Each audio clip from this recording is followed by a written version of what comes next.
Well, let's welcome in our guests to take who are going to take us through what the view for 2025 is. We are at a bit of a crossroads, aren't we? Samiran Chakraborty is with us, Chief Economist India at Citi, and Surendra Goyal is Head of India Research at Citi India. Gentlemen, great to have both of you here. Thank you very much for joining us. So, gentlemen, you know, we got Mr. Trump was ready to take over in less than a week. We got the budget which is lined up on the 1st of February, and you got the market which is weakened substantially going into these events. Surendra, if I can start with you, what's the top-down kind of view that you hold from an equity sort of research point of view? Has the market adequately factored in some of the fears? Has some of the overvaluation been corrected already? Yeah. Thanks for having us on the show. In terms of, if you look at various parameters, firstly, from a valuation perspective, I think the valuations have moderated quite a bit. Now we are at close to in fact, slightly below 5-year averages, which like we have not been in the last, I would say, 18 months or so. So valuations to that extent for the broader market have moderated. But again, I would point out that this is more so for the large caps. Mid and small caps were kind of running ahead, and that's why we have seen a possibly bigger pullback. So large cap valuations are now kind of back to 5-year averages. From a flow perspective, on at least when we look at the EM funds and we track a bunch of funds, there when we look at it, the underweight for India as of end of November was already 180 basis points, which is like a 20-year low in terms of positioning. So I think EM investors are already underweight India by 180 basis points. The valuations have moderated. So from that perspective, the setup is a lot better. Having said that, obviously this year's earnings growth is also relatively muted. And I think some recovery is required to act as a catalyst to kind of take the market higher. So that's how we are really set up for this year. We will need some support, and Samiran can talk more about it. So as we get that, if growth improves, that's what the expectation is, that in FY26 earnings growth will be well ahead of what we saw in FY25. That, I think, is what will really help the market do better from here. From a market upside perspective, we are seeing around, say, 12-13% upside from current levels. That's what our December target for this year is. Sorry, that point, Surendra, you said the underweight is 180 for EM investors. It's still 180 basis points. This is as of end of November. The underweight has been increasing, and as of end of November, it was 180 basis points. This is based on a sample of EM funds, which our regional team tracks on a monthly basis. Okay. If you look at the MSCI in Asia, ex-Japan, India weight is about just under 20% right now. It used to be 19.7 or something. And foreign weighting here is, I think, September on, I think FIs have sold another $20 billion, right, in India. So that number would be much bigger now. No, I'm talking of the November number. And as I said, this is based on a sample of funds that we track on a monthly basis. So that's it. That underweight has been increasing, but as of November, it was 180 basis points. Okay, just reiterating, Surendra, so 12 to 13% upside in the market, and this is largely, you're saying the large caps, right? That's where the bulk of this recovery will happen. Yeah. So what we are saying is, from a valuation and growth perspective, large caps look a lot better compared to mid and small caps. In fact, the excitement we saw in mid and small caps last few years has taken valuations to really high levels. And a lot of the large caps are looking quite okay, even in the historical context on valuations. So as growth outlook improves a bit, I think that's where we see more upside. But at a market level, when I say it's a nifty target of 12-13% upside. 12 to 13% upside on the nifty. The investors and our viewers will love the sound of that. Everyone can do with some good news, right? The market's been slammed so hard last couple of weeks. Let me come to Samiran as well. Samiran, while, there's no point trying to second guess beyond a point what happens to flows and what happens to tariffs, I think the question I have for you is the local question, this whole growth conundrum, the slowdown that we've been in the sort of midst of. Where do you see things settling? And are you expecting any significant action either from the monetary side or from the fiscal side now that we're looking at the budget to get us out of this funk? So thanks for having me on the show. Our sense is that out of the four balance sheets in the economy, the corporate balance sheet, the financial system balance sheet, the government balance sheet, and the household balance sheet, three of them are just fine. It's only the household balance sheet which is under some stress. And that too, there is a somewhat of a different track going on between the urban consumer and the rural consumer. In particular, we think that the reason for the urban consumer slowdown has been twofold. One is that we are finally seeing some impact from the monetary tightening, the credit tightening on urban consumer. And secondly, the fact that the fiscal expenditure, particularly on capex this year, has been slower than usual, has probably led to some cash flow squeeze on urban consumer. So in some sense, the recovery paths will have to come from these two sides. Monetary policy will have to gradually ease. We think it's going to be a three-stage process. The first stage is going to be more liquidity easing. The second stage will involve modest 50 to 75 basis point of rate cuts. And the third stage probably could be some relaxation on the tightening of macro-prudential measures that we have seen.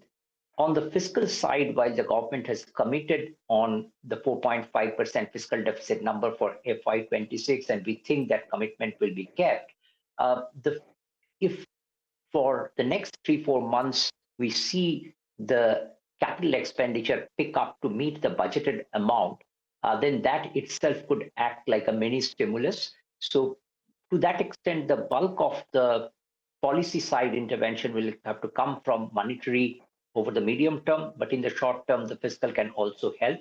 That would probably make the urban consumer recovery. And we are quite confident that the rural drivers are still strong. And that's why probably we get up to about 6.5%, 6.6% GDP growth for next year is what our forecast is right now. All right. Hi, good morning, gentlemen. Good to see you in. Samiran, let me push you a little bit on that point then. When do we see the first rate cut? I think you're talking about 50 to 75 basis points for the entire year. But when do we see the first one? And also, what are you making of this rupee fall? You know, it went one way to around that 86.5 odd. It's pulling back a little bit today. So what are the levels you're looking at on the rupee? So we have still our baseline as the February to be the starting point for the rate cut. We think that the inflation numbers are moderating quite nicely. Yesterday's print has been slightly below expectations. January print is probably going to be below 5, maybe something around 4.7. And in second half of the year, we should see inflation trending closer towards the 4% medium-term target that RBI has. So that opens up space for some easing. Unfortunately, global factors have not been that conducive. We've seen Fed rate cut expectations being deferred. The dollar is strengthening globally. And on top of it, the new challenge has been the rise in oil prices. So we'll have to observe these three factors from here to the policy date to farm up the view on whether we see a rate cut in February or it gets delayed by one more policy. And also we'll have to see to what extent RBI is taking the liquidity easing measures, which are very much required right now, because that will act as a signal for rate easing in February. In terms of the rupee, our near-term target was that 86.5, which has already been reached. A more medium-term target is to move towards 88. But this is a bit of a moving target because it's partly a function of where the dollar is going to be in general and how the retaliation to all Trump policies are from other countries. Say, for example, our China economists think that there is a substantial 6 to 7% CNY depreciation possibility if as a retaliation to the Trump policies. And in that case, we could see more weakness in rupee also to some extent negate the effect of the CNY weakness. So at this moment, it's difficult for anyone to put a hard number on where we are going to be. But it's a good thing that finally the bit of a misalignment on a valuation sense that was there on the currency, that misalignment is getting corrected. Samiran, just to check, you said 88 is your medium-term target, and it could head lower depending on what China does. So when you say medium-term, is that end of the current calendar year? I mean, just to get a time sense? It's about a 9 to 12 months ahead view. Okay, all right. Samiran, on interest rates, and Surendra, this is for you as well, it's kind of become... so, for example, I think the Citi global view was that we'll see numerous rate cuts, I think 6 or 8 this year in 2025. And I was reading post the NFP, it's suddenly looking very different now, right? I think another global bank, Bank of America, is now saying maybe the next move is going to be a hike and no cuts in 25. Has it become tough to kind of forecast? We can all, the one view is that, what we're seeing in terms of rhetoric is kind of peak Trump. And once he gets into office, he's going to be pragmatic and businesslike, and he'd not want to do things which will eventually cause pain for the US as well. But who knows? So just your thoughts there, Samiran. So I guess one part of the discussion that you were highlighting is with respect to the Trump policies. But even if you take that aside, the US economy is showing a pretty strong growth outlook, different from what the market expectations have been. So our US economists now think that the next rate cut is starting in May only, and they think that the labor market weakness by that time will be more visible, and then we would see about 125 basis point of Fed rate cut this year. So they've kind of pushed back the rate cut expectations a bit because of the inherent strength in the economy. How Trump policies affect this, the most obvious channel is whether these tariffs increase the inflation in US. There, our US economists have estimated that if the tariffs are reasonable around 10-15% increase and not really 50-60%, then with that 10-15% increase, the inflationary impact will be quite manageable. So inflation will not play a spoil sport in the Fed rate cut view. But it all boils down to what extent the labor market softens from here. The inherent strength of the US economy, also known as US exceptionalism, I think that's the big driver of Fed going forward. But it kind of is so wide now, right? I mean, there are those who are expecting, Citi, for example, is expecting 125 basis points of cuts. There are others who are saying the first move will be a hike. So it's really out there and directionally as well. I mean, the views are absolutely opposite. And that's what the market strength is, the surprise that you're talking about. Surendra, so how, for markets to do well, I think one way to put it is you don't need rate cuts necessarily, but you certainly don't need hikes. Is that the way to look at it, Surendra? See, I think rather than focusing on just one variable, I think there have been a bunch of things which have resulted in slowdown in earnings. Right? You look at it sector by sector, there are various reasons. You have seen it in banking, you have seen it in consumption. And I think some of it are driven by more temporary issues. And I think as those things resolve, right, and Samiran mentioned kind of some of the policy measures which will really help there. I think as those issues resolve, we should come back to more the kind of growth rate that we typically get on earnings in India. If you take a 10-year view, Nifty earnings 11.5% growth CAGR, and that's like among the best in the world. And that is what really kind of drives the market. In this year, there has been a moderation. In the current year, we have seen a moderation.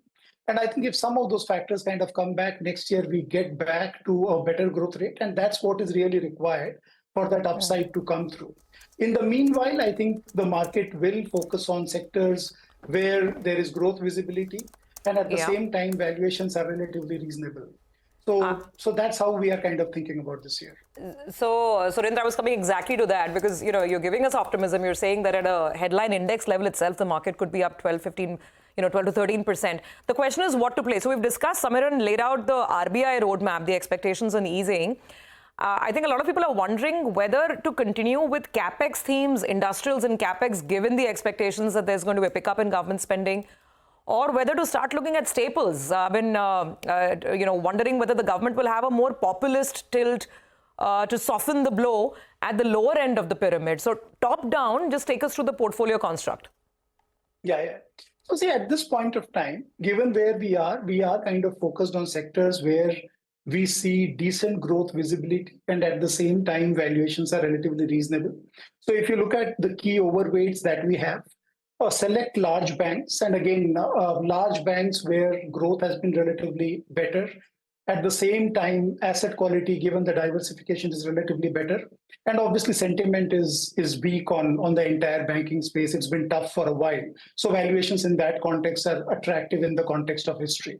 So that's kind of one part where we are overweight. Secondly, telecom is more around kind of good trends continuing. So we have seen healthy trends in the sector. So a couple of our top picks are in that space. Healthcare, we like both hospitals and pharma selectively. Again, decent visibility, kind of decent compounding. So for now, those are the categories we are overweight on. Staples, we are neutral. I think stocks have corrected a lot and risk reward has become favorable, and they can be defensive in this kind of a market. On rest of consumption, as well as IT services and metals, those are the sectors we are still underweight on. Okay, all right, gentlemen. We appreciate you joining in. Thanks a lot for giving us the update in terms of your outlook for the markets for this year, in the near term, both in terms of monetary policy as well as on the markets as well.